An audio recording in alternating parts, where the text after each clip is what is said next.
The Unscrewed Mind. Podcast episode 22. Yep. We are going to be talking about a lecture by Neville Goddard called The Pruning Shears of Revision. And we have both read this multiple times. I've listened to it probably in the neighborhood of around 15 times over the course of the last year and a half. And I listened to it 3 times this week preparing for this podcast episode, and it's like it's brand new to me. So it is absolutely crazy. I thought when I was going into this week, I was like, oh, I know that so well because I've listened to it so many times. Yeah.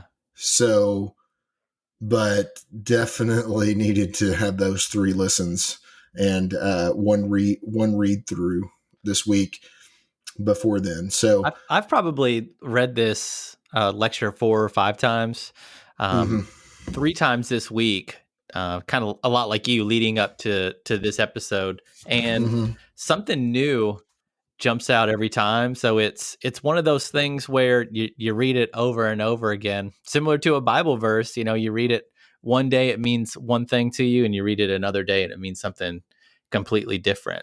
But like most of Neville's stuff, there's a lot of really good information and insight, and he says things and paints pictures in a way that really makes you think about how you should live your life, or how you can live your life with a little bit more intention, and really sort of take advantage of your imagination and use that to create the life that you want to have for yourself. So really interesting. And we should say that this is going to be part of a 5-part series where we're going to be covering multiple lectures by Neville. So we're starting with this one because I think because we think it's got a really good baseline for what he talks about, and then we're just going to be building on that over the next 4 to 5 weeks. So really excited to talk about everything that Neville has to offer. Yeah, and this is just such an interesting take on life itself and how you should navigate life on a daily basis. And in the beginning of it, Neville he's saying that a lady had told him that she had a vision concerning him. And this is part of the lecture. And I'll make it very clear to you now. I do not know what it is you're going to do, but I've been shown you will do something that through the centuries after you are gone, man will not undo it. I can see it through the centuries. You will grow in stature long after you have gone, and then 3 men will be mentioned in hundreds of years to come, and you will be one of the 3 when something is discussed that was done for man. So of the 3, we've got Neville, Rusty Swift, and Matt Williams, right? Those are the 3. So, man, so nice. He is so lucky to be in the same category. You and I mean, good for him. I was going to say there was a lady this morning said the exact same thing to me. So don't know if that was, yeah. So this is just a completely different thought process on it. I mean, it doesn't, so we've talked about the feeling is the secret. And this plays into it, I guess some, but it's different a lot also. I mean, it doesn't really remind me of the feeling is a secret as much as, you know what I mean? Yeah. This is all about visualization to me, and using your imagination. Later on in this lecture, he talks about how, the imagination is a superpower, and it's kind of one step away or really close to, the power of Christ when you consider that you're put in this world to lift up everyone, and you can use your imagination to lift everyone up. And so the whole point of the pruning shears is that at the end of your day, you can sort of go back through and edit how that day went, conversations that you had, people that you met, relationships, and you can edit all of those to the point where you are uplifting every situation, every character, every person, every relationship to the highest place that it can possibly be. And, in that way, you I guess the feeling is a secret because you're trying to go to a point where everything feels so positive and everything Right. feels so perfect that that's the only way that it can be. Right. Yeah. That's, I mean, if you're boiling it down, the feeling of the actions or the thought processes is what you're trying to get to. Um, but one of the things that really sticks out to me in this lecture, and you can Google this lecture, "The Pruning Shears of Revision" by Neville Goddard, or there's tons of YouTubers that have read it. I read the entire lecture on YouTube. So either way that you want to listen to it, if you'd like to listen to it, but we're going to kind of break down what it's about. And Matt did break down a lot of it just then, but we're going to highlight a couple of the interesting things also. So it says, if you go back to 2nd of Genesis in the Bible, and God placed a man in the Garden of Eden to dress it and keep it. Now, when you read this story, you think it happened thousands of years ago. I have come to tell you it is now. You are now in the Garden of Eden. You think you are shut out and banished. You are in it, and the garden is in your mind. But you need, like every gardener, you need the pruning shears. For you have slept, as you were told in the 2nd chapter. Having slept, weeds have appeared in the garden, and the weeds are revealing themselves by the conditions and circumstances of life. For your garden is always projecting itself on the screen of space, and you can see by looking carefully at your world what you will allow to grow in the garden of God. But you have a mission. You have a purpose. It is not to amass a fortune. You can do it for you want to. It's not to be famous. It is not to be some mighty power, but simply to tend the garden of God. That's your purpose. You were placed in the garden to dress it up, keep it up, and only the lovely things grow in the garden of God. It's a mouthful. So, yeah, that's crazy to think about, but it makes so much sense at the same time. Is if you're able to keep your mind basically in check, keeping, treating your mind as a garden. And when you see people, when you're out and about, or people that you know, people that you meet, instead of thinking poorly of that person for something that you find negative, you should immediately find the positive for that person and then assume that as reality versus what you're seeing is reality. Is that the interpretation that you're seeing? Yeah. From that? Yeah. I think for me, it's really interesting to think about how, um,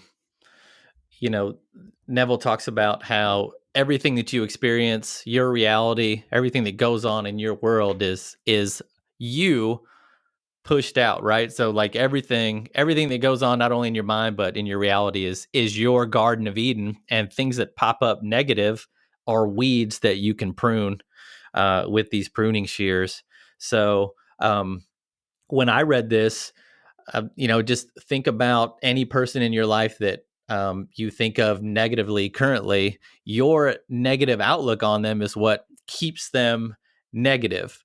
You're allowing that weed to grow in your garden. And so at the end of the day or at night, and we'll talk about kind of how you do this later on, but you have the ability to go back through the day and change that weed into a flower by reimagining that interaction, or If they're talking about something negative that's going on in their life, you can rebuild their life positively and watch that change how they interact with you or how their life goes. Mhm. So it's interesting to think about how the Garden of Eden is right now, and you have the opportunity to either make it a lush garden full of everything that you could possibly ever want, or allow it to continue to grow weeds and things that you're not interested in having in your life. If somebody tells me that, and this is mentioned in the lecture as well, that if somebody loses their job, that you're thinking, I mean, my first thought is, oh, how is that person going to overcome that? I don't, your first thought is not to imagine them well, employed again and Mm-hmm. that kind of thing. And it really is saying that you are the tree that is everything in the reality that you're living in. Mm-hmm.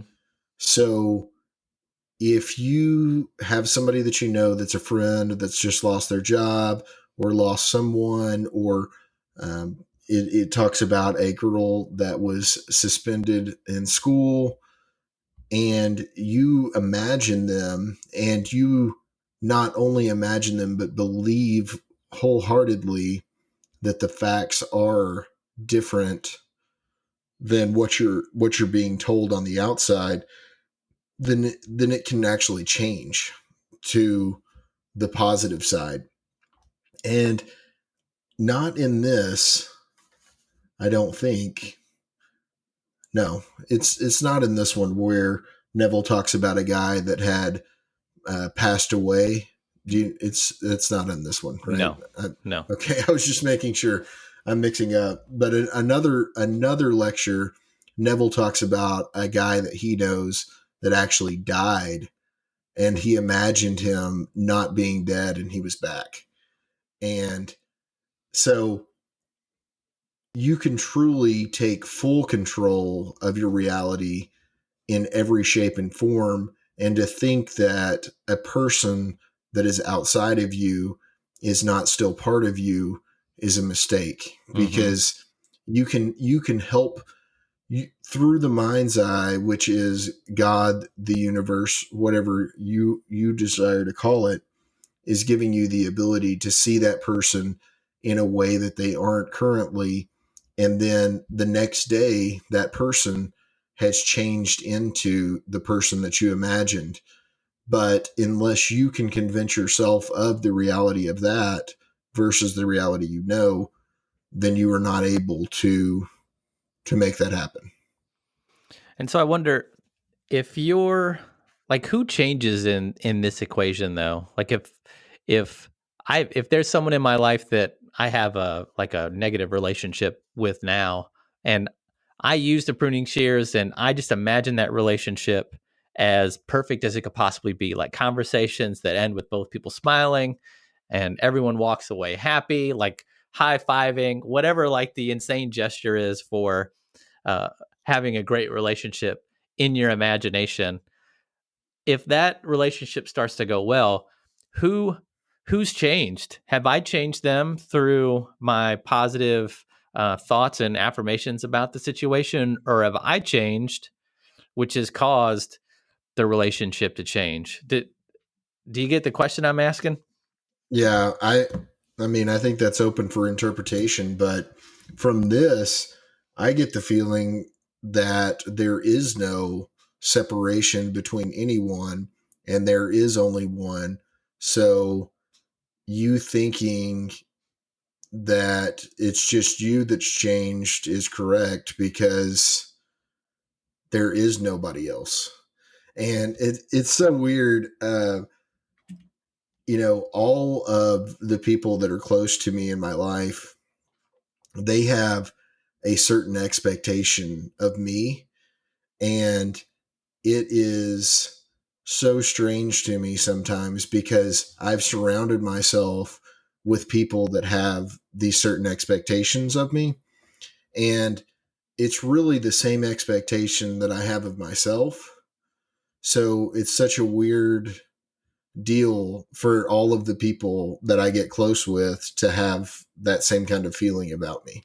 Yeah. And so, It's interesting that you say that too, because before we started recording this podcast today, you called me and you were like, "Hey, are we doing this?" And I was like, "I got something I need to handle," and you immediately were like, "Oh, you're in one of your moods." And the thing is, though, before you called, I was like, "I don't know if I can record today, man, because I'm kind of in one of my moods."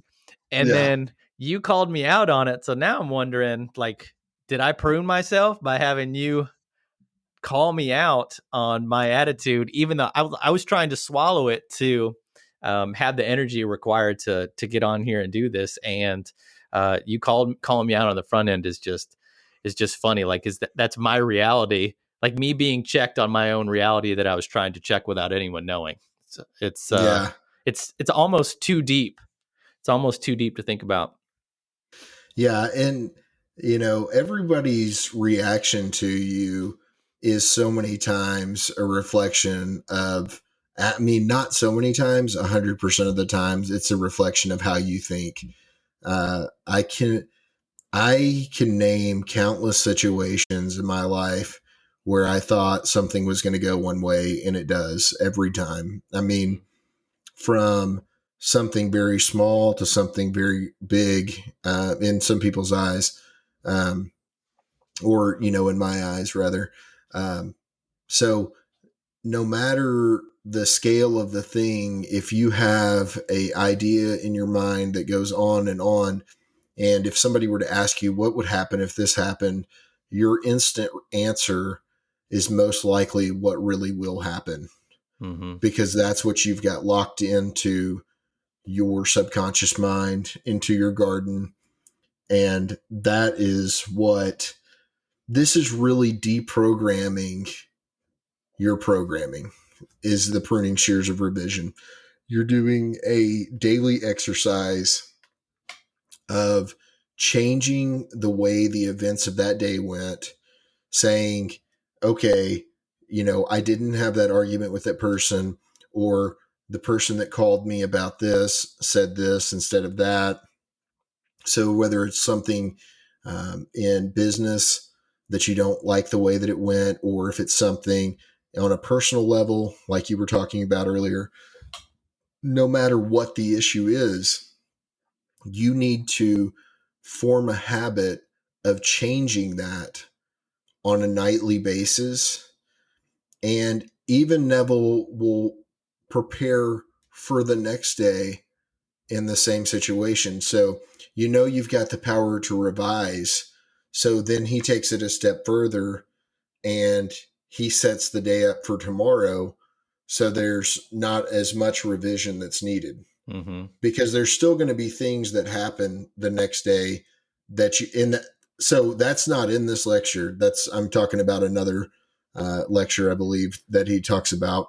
But the point is start revising the days that you have, then start focusing on what you want tomorrow to look like. And then each day you're lowering the amount of revisions, and it becomes a habit for you and your mind, your subconscious, your garden to think about. And then things start happening based on that versus your reactionary,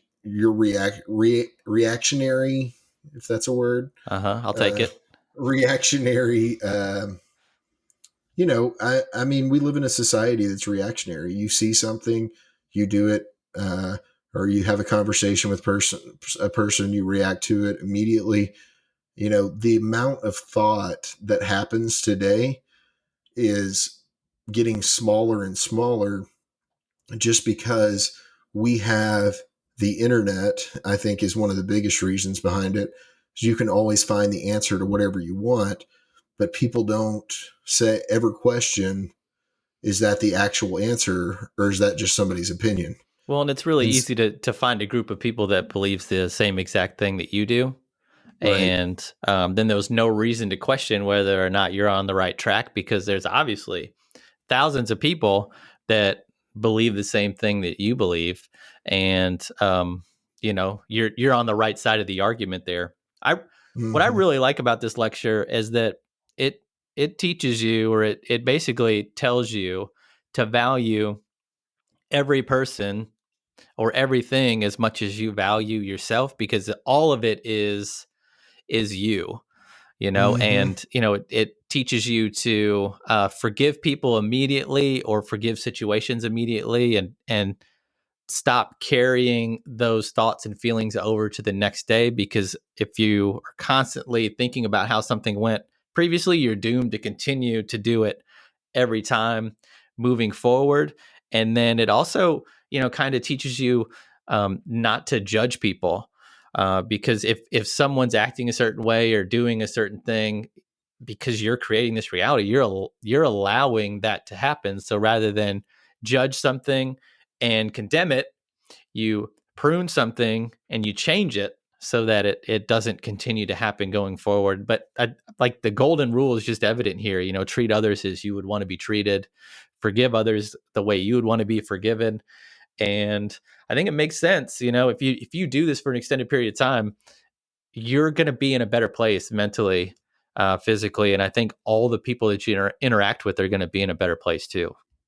Yeah. And on that note, not only treat others as you want to be treated, but want the things that you want for them as well.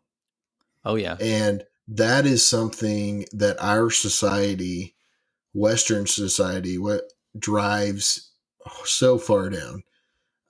We are in a very competitive society, and I mean, I know that I've always been in situations where I'm trying to win, Mm-hmm. and it's the wrong way. It's 100% the wrong way, because winning means that you're leaving someone behind, or you're thinking poorly of another person because you're able to overachieve what they're doing. And I'm not saying to not strive towards any goal that you want to complete, but I'm saying you should want whatever the people that you meet on the street or anyone else, you should see them able to achieve the same things that you want to achieve, because if you can't see that in them, then you're not going to be able to fully have that in yourself. Mm-hmm. Yep.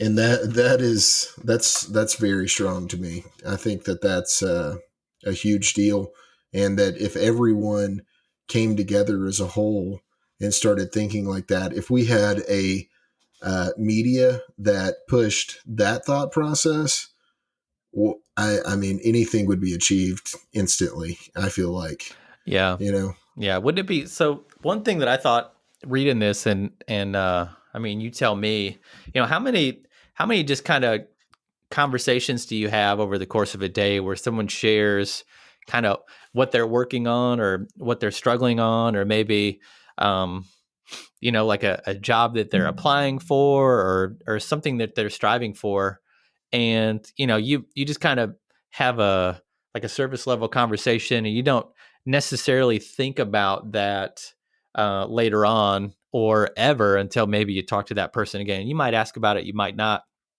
but especially if there's someone close to you, how great would it be if, before you went to bed each night, as part of like a meditation, or as part of an exercise where you're using the pruning shears, you were to think about that conversation, and then just imagine the next time you have a conversation with them that they share with you progress, like, yeah, I have, remember the last time we talked and I told you about this? The greatest thing happened, and they tell you this success story, and whether it lines up perfectly with what you imagined, or not, how great would a life full of those sort of interactions be? And yeah, I mean, it'd be interesting if there was an exercise or a way that you could do this over like a period of time, to see if you can prune your garden to the point where every person you talk to is sharing these incredible stories of you know achievement, and for you to know in your mind that it's something that you're causing to happen would be a really cool thing to experience. well, I know for a fact that this works. And the reason why I know is because there has been a multitude of people that I have spoke to around the law of attraction, and not necessarily in the same wording or framing as this is, but they have achieved their goals in a very short period of time when they shifted their thought process away from competition or beating the next individual, and started focusing strictly on their goals. And things happened in weeks, not months or years, very quickly. Personal struggle for me is I have convinced myself that some of my goals are big. And that is where this is going to help me specifically, is because this puts it down into bite-sized pieces. So being able to just control that day instead of worrying about controlling the future, and just living in the moment, which is something we've talked about a lot on here as well. But I know that it works. But for the next 30 days, I don't know if Matt is going to do it with me as well, because I know you're going to do it too. Okay. So we're going to do this for the next 30 days. So I guess 5-1. We'll just go 5-1 for the next month. And we're going to have a podcast episode or a follow-up to this podcast. Just it may be shorter, maybe a 10-minute thing, and just talk about what we have. I'm going to keep my notebook with me and keep notes of what went on, and we will report back and tell you guys what we experienced, how we felt, and things that changed. We may be talking to a couple 100 million of you at that point, but it'll be us that changed. It won't be you. You won't know. Can I talk you into pruning your garden until I'm 6'2", 6'3"? Yeah. A lower hair. I thought you already hairline. were 6'2". Oh, it's working already. I feel taller. Yeah. Just like this, you're like. So I think it'll be an exciting experience for us, and it'll give us something to work towards and give you guys a good follow up to somebody that is I watch all of these things, and my favorite stories on YouTube are really hearing the success stories of somebody, of something that they have done or something that they have created. There's tons of them on there, and but honestly, those are way fewer than there are people telling you how to manifest than how they did manifest. Yeah. I think what I'm excited to do is like I shared earlier, I have a lot of conversations with people that tell me what's going on in their life. And then, they're people close to me. And then I either never ask about it, or I become so consumed with my daily life that I just forget that it's something that's going on in theirs. And having a notebook and writing down kind of those interactions and then remembering to edit them later, I think is going to be a really good exercise in relationship building and people building. And I think over the course of 30 days, there's no way that we're not going to have at least one success story where someone shared something. We were giving it positive energy and positive results through creativity and our imagination. And then something amazing happened, and we're going to be able to talk about that, which is really cool. Okay. Yeah, that sounds good. I think that this will be exciting to see what occurs. I agree. So prune them shears. Prune them. Look up the lecture, listen to the lecture, and see what you guys can do. We would love to hear some responses from people that listen to this, and anybody that has already had success with it. We love the Neville information. And I know that there's a huge following behind it. So hopefully you will land on this and give us some information or some feedback. The Unscrewed Mind.